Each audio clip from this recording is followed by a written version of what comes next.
Let us now envisage the scene of such a totem meal, and let us embellish it further with a few probable features which could not be adequately considered before. Thus we have the clan, which on a solemn occasion kills its totem in a cruel manner and eats it raw, blood, flesh, and bones. At the same time the members of the clan, disguised in imitation of the totem, mimic it in sound and movement as if they wanted to emphasize their common identity. There is also the conscious realization that an action is being carried out which is forbidden to each individual and which can only be justified through the participation of all, so that no one is allowed to exclude himself from the killing and the feast. After the act is accomplished, the murdered animal is bewailed and lamented.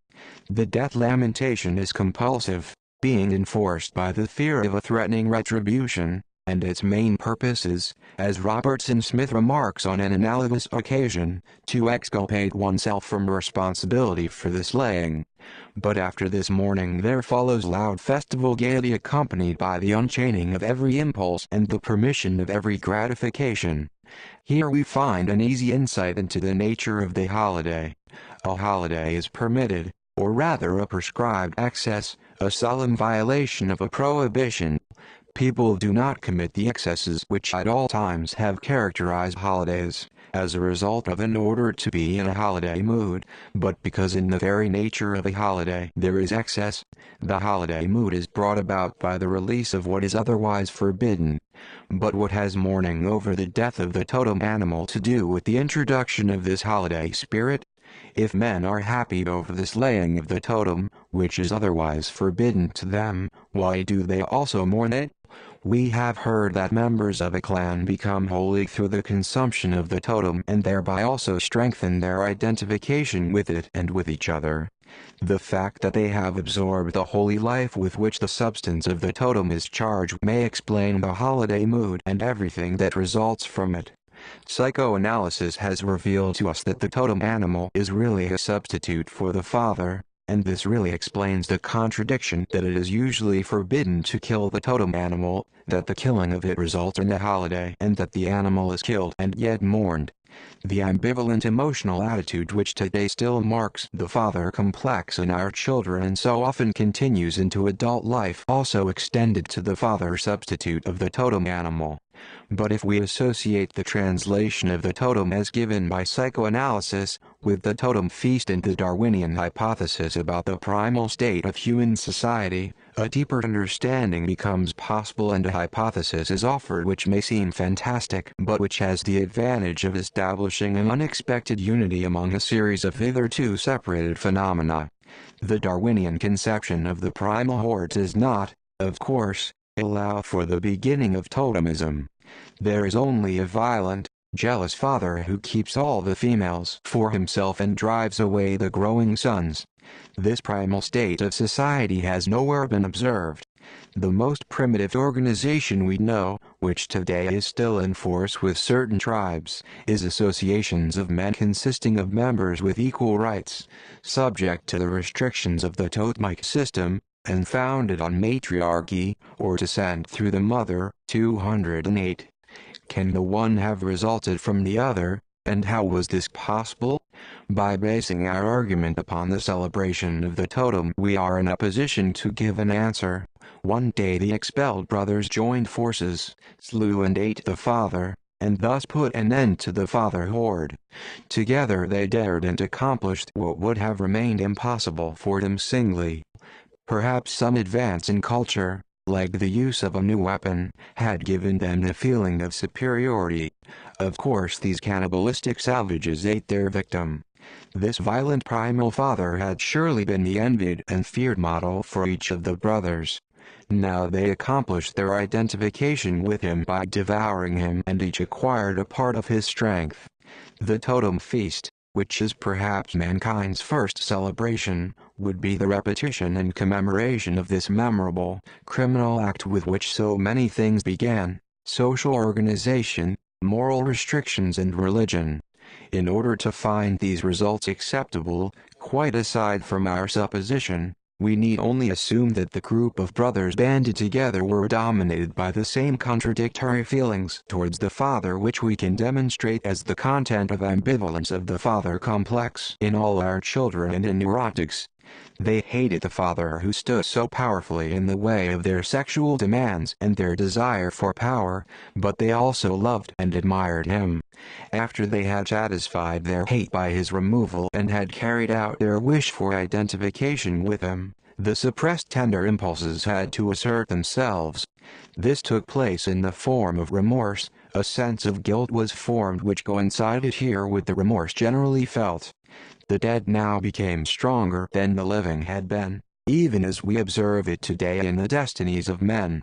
What the Father's presence had formerly prevented, they themselves now prohibited in the psychic situation of subsequent obedience, which we know so well from psychoanalysis. They undid their deed by declaring that the killing of the Father substitute, the totem, was not allowed, and renounced the fruits of their deed by denying themselves the liberated women. Thus they created the two fundamental taboos of totemism out of the sense of guilt of the son, and for this very reason these had to correspond with the two repressed wishes of the Oedipus complex. Whoever disobeyed became guilty of the two only crimes which troubled primitive society. The two taboos of totemism with which the morality of man begins are psychologically not of equal value. One of them, the sparing of the totem animal, rests entirely upon emotional motives. The father had been removed and nothing in reality could make up for this. But the other, the incest prohibition, had, besides, a strong practical foundation. Sexual need does not unite men. It separates them. Though the brothers had joined forces in order to overcome the father, each was the other's rival among the women. Each one wanted to have them all to himself like the father, and in the fight of each against the other the new organization would have perished. For there was no longer anyone stronger than all the rest who could have successfully assumed the role of the father. Thus there was nothing left for the brothers, if they wanted to live together, but to erect the incest prohibition, perhaps after many difficult experiences, through which they all equally renounced the women whom they desired, and on account of whom they had removed the father in the first place. Thus they saved the organization which had made them strong and which could be based upon the homosexual feelings and activities which probably manifested themselves among them during the time of their banishment. Perhaps this situation also formed the germ of the institution of the mother right discovered by Bakunin, which was then abrogated by the patriarchal family arrangement. On the other hand, the claim of totemism to be considered the first attempt at a religion is connected with the other taboo which protects the life of the totem animal. The feelings of the sons found a natural and appropriate substitute for the father in the animal, but their compulsory treatment of it expressed more than the need of showing remorse. The surrogate for the father was perhaps used in the attempt to assuage the burning sense of guilt, and to bring about a kind of reconciliation with the father.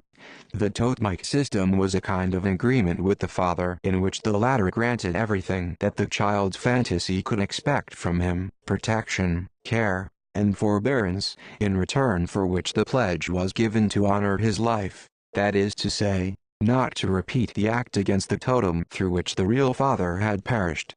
Totemism also contained an attempt at justification. If the father had treated us like the totem, we should never have been tempted to kill him. Thus totemism helped to gloss over the real state of affairs and to make one forget the event to which it owed its origin. In this connection some features were formed which henceforth determined the character of every religion.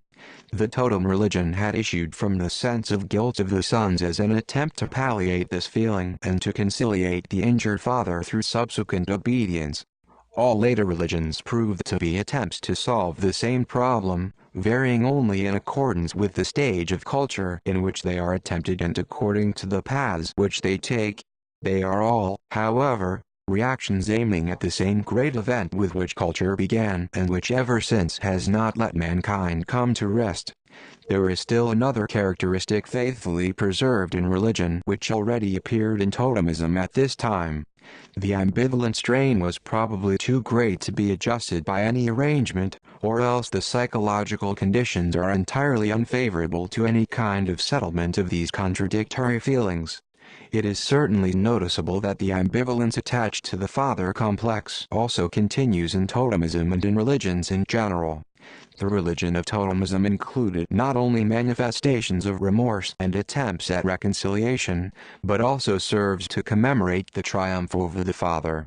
The gratification obtained thereby creates the commemorative celebration of the totem feast at which the restrictions of subsequent obedience are suspended, and makes it a duty to repeat the crime of parricide through the sacrifice of the totem animal as often as the benefits of this deed, namely, the appropriation of the father's properties, threaten to disappear as a result of the changed influences of life. We shall not be surprised to find that a part of the son's defiance also reappears, often in the most remarkable disguises and inversions, in the formation of later religions. If thus far we have followed, in religion and moral precepts, but little differentiated in totemism, the consequences of the tender impulses towards the father as they are changed into remorse, we must not overlook the fact that for the most part the tendencies which have impelled to parricide have retained the victory. The social and fraternal feelings on which this great change is based, henceforth for long periods exercises the greatest influence upon the development of society.